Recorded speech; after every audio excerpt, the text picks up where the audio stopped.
Some people may find it's hard to believe that when Madonna first came out, and it's just 40 years the Like a Virgin album came out. Remember, the summer of '84 was incredible.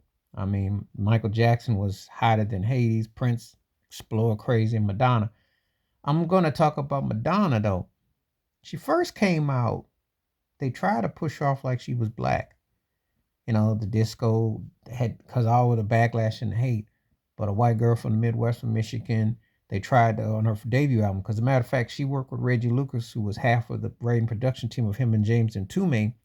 And if you listen to the intro to Borderline, it sounds a lot like Stephanie Mills' Never Knew Love Like This, that chord part at the beginning.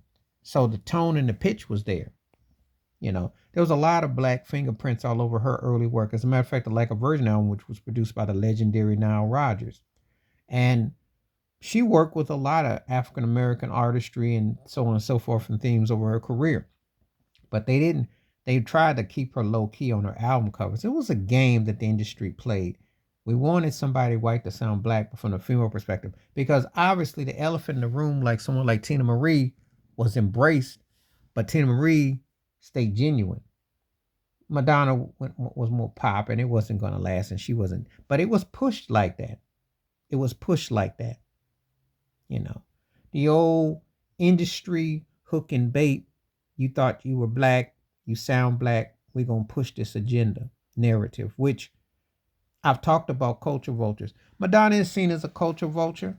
Um, but at the same time, I can't say all the way through because she's never like she was like engaged with everybody. She used the black experience to her music. Obviously, coming into the industry, she was gonna be like the white female answer to Michael Jackson and Prince.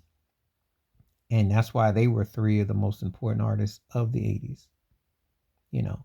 So it was done in a way to push the said agenda, you know.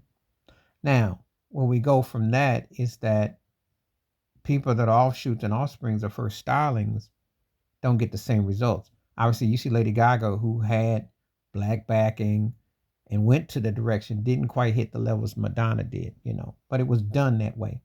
It was definitely done with as a formula. And they did it with Christina Aguilera. They tried to do it with Britney Spears, but their identity was obviously open to the public. It wasn't no mystery. But there was this thing to make white girls try to sound more urban or more, black. And it was a political racist move. Still done. It's like that, ooh, you're white, you know.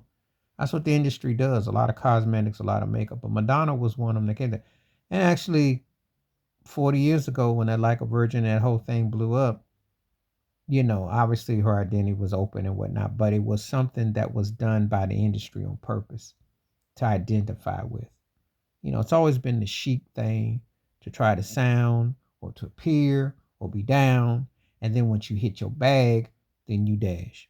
So, but anyway, the Madonna appeal was real with that. And, she consequently had her best success working in R&B pop fields, if you think about it. I know some people going to throw their ray of light and, the electronica thing. But all her stuff that was geared toward the streets is where she did her most damage. We go from her debut album to Bedtime Stories. Most of her stuff was in collaboration, which was more along those lines. Not that crying Argentina, not that other crying stuff. And when she tried to do other stuff, which her best stuff was at peak and prime. So it's an interesting discussion because it's culture vultures. It's how people look at artistry and, how you look at it. But remember when they was trying to sell Madonna as black. That's how I remember back in the day. And I dug her career. She had great songs. Don't get it twisted. She might have been the best vocalist or the best dancer or not, but she worked her behind off.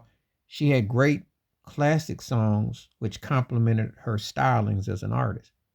However, I do remember the great lengths that they tried to make her more chic.